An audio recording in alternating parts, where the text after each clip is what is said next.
Hi, Rayne. How you doing? Okay, yeah, it is weird at first.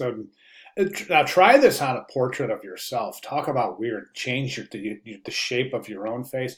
That's where it starts getting really, really bizarre. But it's a common technique and one that's used on a regular basis in photo retouching for advertising and for personal projects as well. It's a very utilitarian project. So you feel weird about it for ethical reasons. You're actually kind of changing the shapes of people's faces and things like that. But it is a standard practice.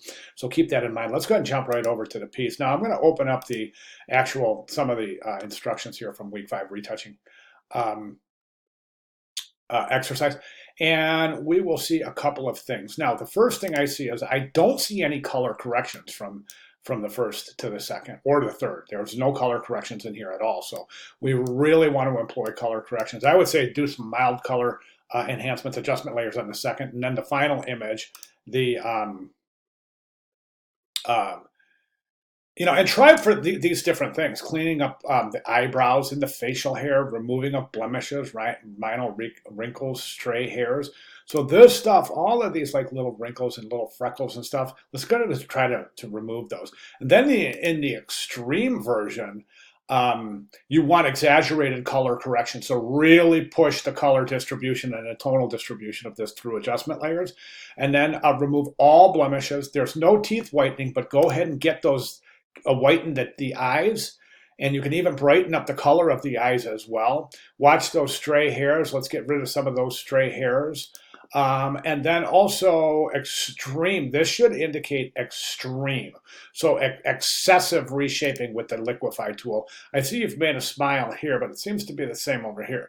This one, the face seems to be a little bit wider, but we've got some indications here of digital editing right there, those repeated patterns. So I recommend redoing the third piece, so there are no indications of those digital patterns. So really, we should really definitely see the progression. We should see the first image, then we should the second with the minor adjustments, and then the third with really extreme adjustments, okay? So those are my recommendations moving into your final submission.